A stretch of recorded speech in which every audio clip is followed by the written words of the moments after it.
इराणच्या हल्ल्याचा आवाका दिवसेंदिवस वाढत जाऊन आता इराकच्या इरबिलपर्यंत पोहोचलाय।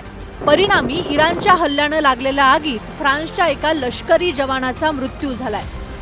हा मृत्यू इराण आणि अमेरिकेच्या शत्रुत्वात वाढ करू शकतो।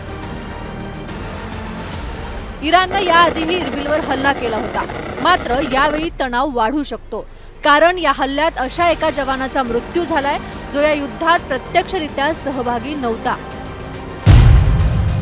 इराणच्या हल्ल्यात फ्रान्सचा एक जवान मारला गेलाय। वॉरंट ऑफिसर अर्नो फ्रियोन अशी त्याची ओळख पटली आहे। फ्रान्स या हल्ल्यानं अतिशय दुःखी आहे। या हल्ल्यात फ्रान्सचे इतरही अनेक लष्करी जवान जखमी झालेत। फ्रान्सचे हे जवान 2015 पासून इराकमधील आयसिस विरोधातील मोहिमेचा हिस्सा आहेत। दहशतवादाविरोधातील या मोहिमेदरम्यान त्यांच्या सैन्यावर झालेला हा हल्ला सहन करणार नाही।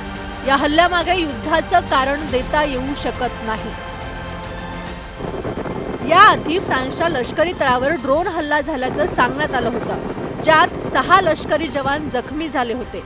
म्हणजेच इराकच्या इरबिलमध्ये होणारे हल्ले आता संघर्षाचं रूप घेऊ शकतात। तसंही इराणनं या भागात हल्ले करून कुर्द समुदायाच्या नागरिकांशी शत्रुत्व पत्करलं होतं।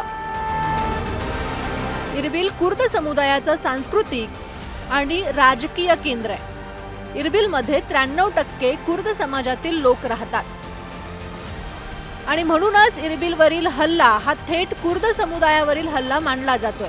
अशातच इरबिलमध्ये फ्रान्सच्या सैनिकाचा मृत्यू होणं इराणची डोकेदुखी वाढवणारं ठरणार आहे। मात्र इराण यावर फार गंभीर दिसत नाहीये। इराणकडून डोळे झाकून पश्चिम आशियातील अमेरिकन सैन्य तळांवर ड्रोन आणि मिसाईल हल्ले केले जात आहेत। या हल्ल्यात अमेरिकेचे सैनिक ठार हो की फ्रान्सचे सैनिक, इराणला काहीही फरक पडत नाही। त्यांच्याकडून फक्त बॉम्ब वर्षाव केला जातोय। Bureau report, news 18 Marathi.